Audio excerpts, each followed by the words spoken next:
Hi everybody, welcome back to Language Friendly Classroom Tips, part 2 of session 3. We've been focusing on supporting students with an auditory decoding deficit in CAPD, and we're going to continue now on how you as the teachers can support your students within the classroom in terms of the oral language modifications, written language modifications, the writing skill support, and the reading comprehension support that you can give them. Right, let's look at oral language modifications. First and foremost that is really important to these kids is to ensure that they have adequate seating. I said here that they must be seated at the front of the class, but that's provided that you as the teacher are talking from the front of the class. It is much better to say that they should actually be seated as close to you and where you will be talking from as possible, and they must be seated away from extraneous background noise, and like I said, as close to you as possible.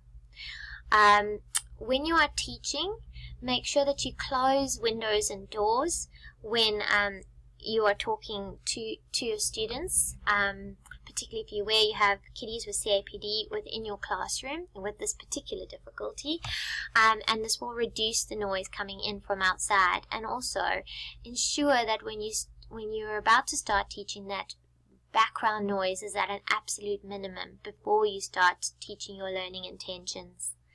Okay, if you are aware that while you're talking there might be more than normal extraneous noise going on within your class, maybe because of building, maybe because of an aircon that hasn't been serviced and it's running and making a loud sound, or anything really like that, it would be worthwhile to take the student quietly after the lesson and ask them if they have understood everything that you have spoken about within your lesson, and if they haven't, arrange for them to have a one-to-one session in a quiet environment where you can go through the lesson content. It's really important to ensure that you speak slowly to these students and that you over-articulate your words using your lip movements, because all of us are subconscious lip readers, and lip reading helps us to fill in missing gaps of information that is spoken. So over-articulating will provide this visual support for your learners.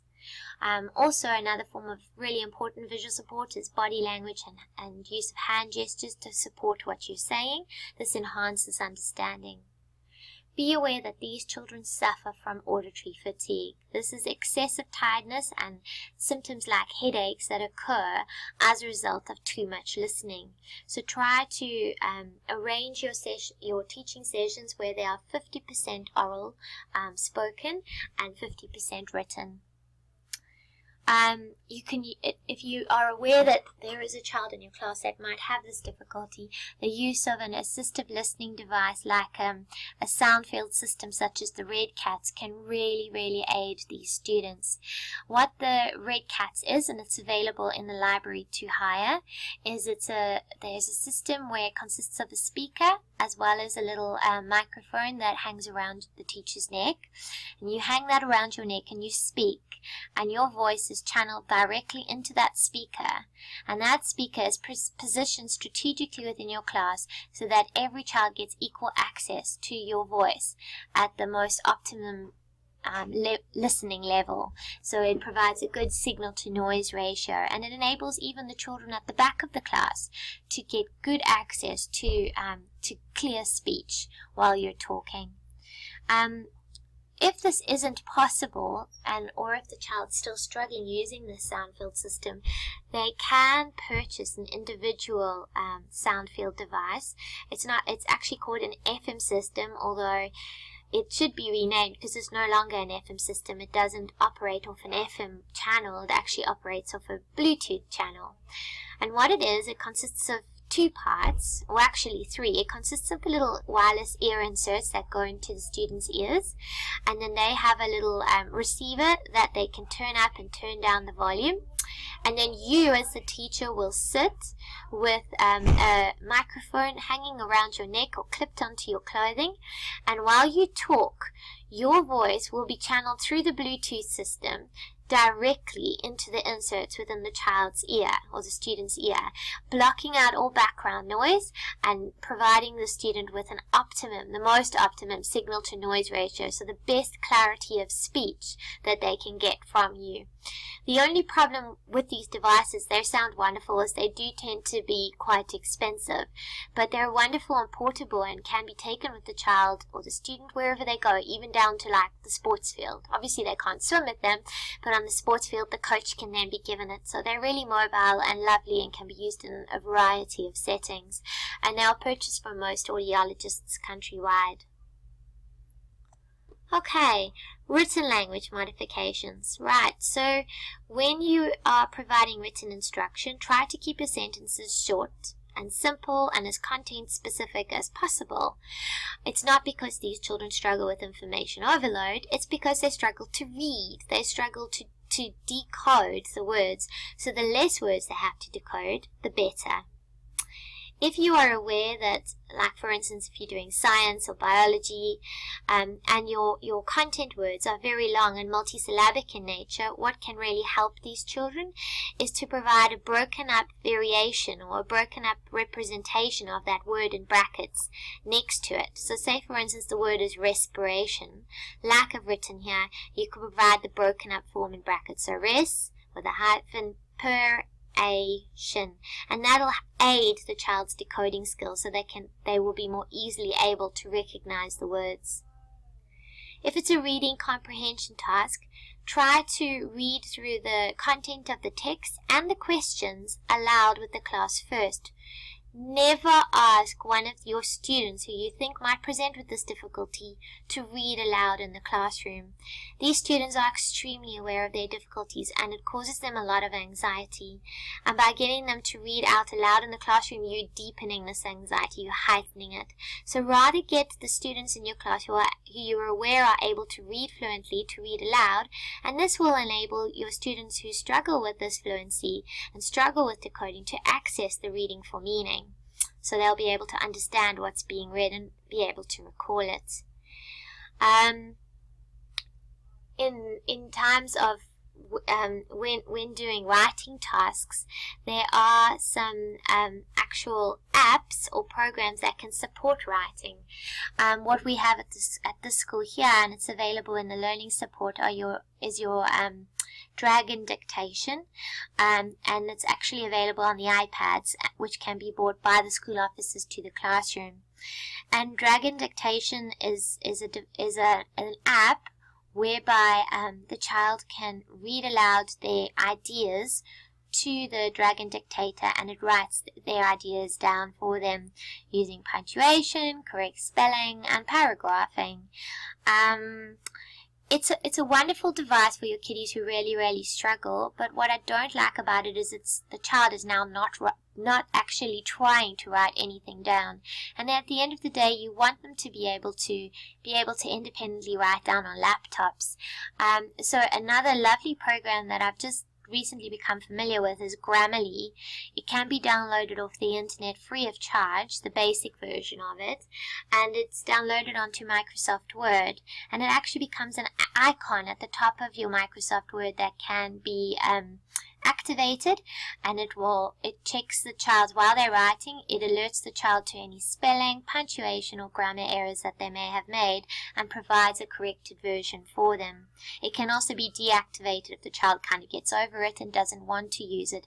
But by getting the child to actually write, you're helping to develop those writing skills while still providing them with some kind of support.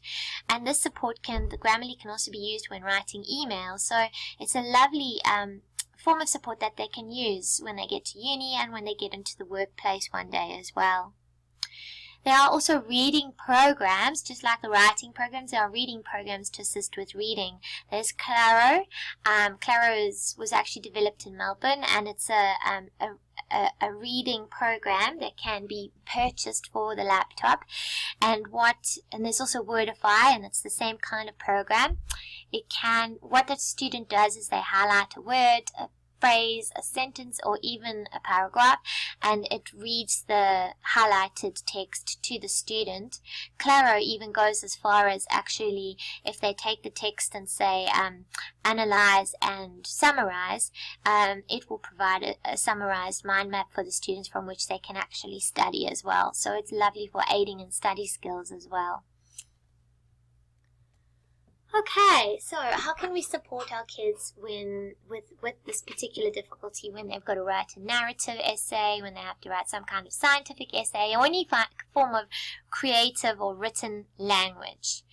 Well, I always encourage the students to, I use an analogy of GPS, and I say to them, when we're writing, we use GPS to help us to write, just like we use GPS to show us where to go.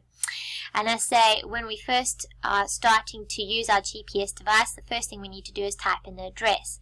And that's the same as when we're writing. Before we start writing, we need to have an idea of where we're going, and we do this by using a spider diagram. And I get the students to plan out the spider diagram with their main idea of their story in the middle.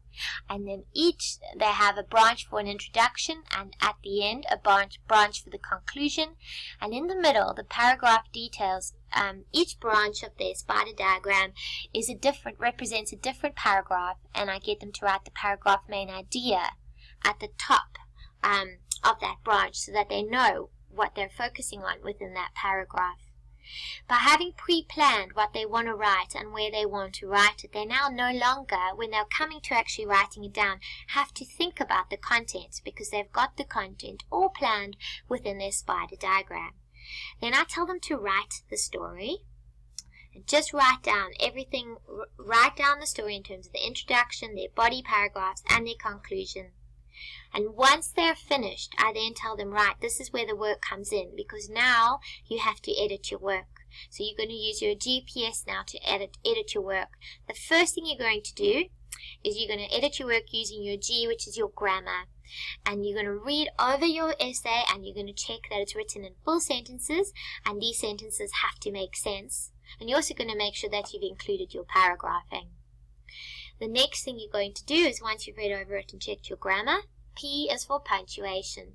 You're going to go and check that you've included all of the punctuation that is needed. The capital letters, the full stops, the commas, the question marks, the exclamation marks. And then lastly, once you have checked your punctuation, you're going to check it a third time. But this time, you're only going to be focusing on spelling.